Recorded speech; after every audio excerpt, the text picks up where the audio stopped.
How a wrong number dragged me into a $5,000 office scandal. It all started with a text I wasn't supposed to receive.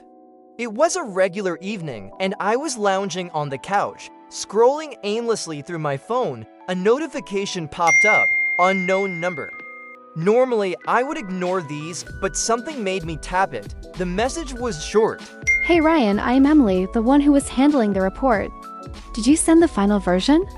The budget was $15,000, now it's $10,000, and I need to know what's going on. My name wasn't Ryan, but I was bored and curious. Instead of correcting them, I replied, "Yeah, I saw that. Honestly, I'm confused too."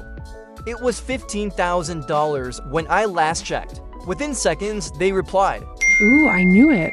Did Oliver sign off on this?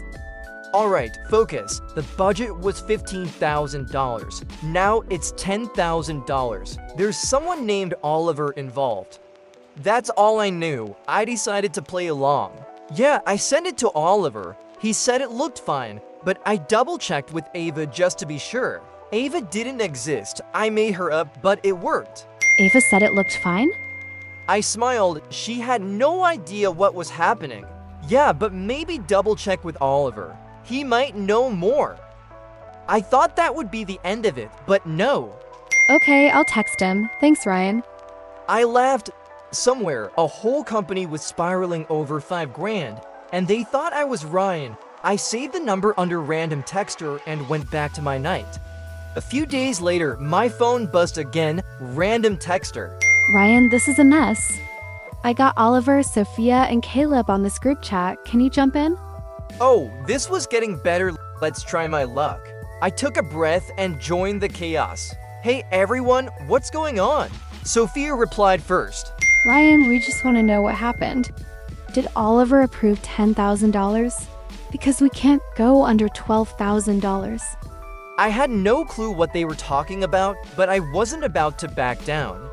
When I last checked, Oliver approved $14,700. I had $300 to play with, so I rounded it to $15,000. After that, Caleb jumped in. Wow, now it's $10,000, and we can't figure out why. I decided to push my luck. Listen, I've been swamped. Why don't you check with Oliver? He might have made an adjustment, Emily replied. Good idea. We'll check with him and circle back. I couldn't believe it. They bought everything. Somewhere, 3 professionals were scrambling while I was chilling on my couch, having the time of my life. Later that night, they texted again. Ryan, Oliver says he never touched the numbers. Ava isn't answering either. What do we do? I stared at my phone, grinning. This was too good. I'm just as confused as you. But, hey, where are we at with the budget? The conversation started to grow more frantic. I could feel the tension building. They were so caught up in the mystery of the numbers that Hay made me forget that I wasn't Ryan. Ryan, this is really bad. We've got a meeting with the board in an hour. We need answers. I paused for a moment, considering how far I could push this. I'll help however I can, but I'm just as in the dark as you. Have you tried looking at the original documents? They didn't suspect a thing. We can't find them. It's like they were deleted. Can you check your email again? Maybe something slipped through? I thought about the situation for a second. This was getting absurd. I was now actively messing with their entire project, and they had no idea. But I couldn't stop. The temptation was too strong. I'll check and get back to you. I didn't even bother to check my email. Instead, I scrolled through my phone and pretended to look for something. A few minutes later, I texted them again. Found it, there was a revision last week, maybe. That's where the confusion started. Have you spoken to Ava about it? They were losing it now. No response from Ava. We can't get in touch with her. What do we do, Ryan? Caleb asked, panic creeping into his words. I grinned again. This was turning into something I never expected. But the real twist, they still thought I was Ryan.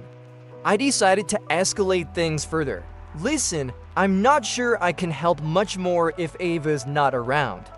But I've heard rumors that she's been having some personal issues lately, so maybe she's just unavailable. The message went unread for a while, and then they texted back, asking the question I knew was coming. Do you know anything about her personal life? My heart skipped a beat. This was getting dangerously close to being too real. But I couldn't stop now. I heard she was having some trouble with her partner. Maybe that's why she's not responding. The group chat went silent for a long time. It felt like they were processing what I had said. Finally, after what seemed like an eternity, they replied. We can't afford to lose her. We need to figure out how to fix this. I sat there for a moment, reading their messages, not knowing whether to keep going or pull back.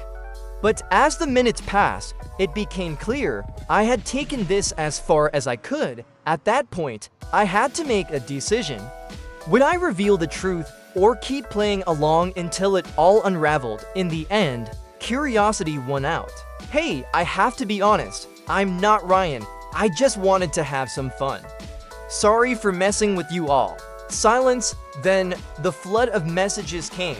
What? Are you kidding me? Wait, you weren't Ryan this whole time. They were furious, but honestly, I couldn't help but laugh.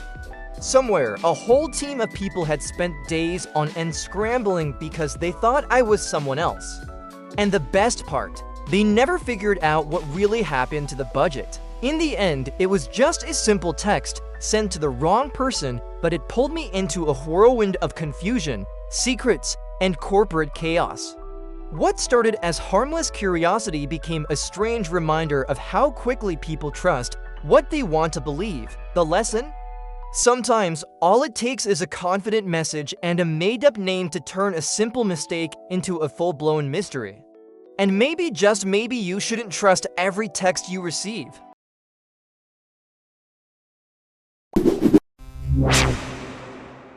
Wow.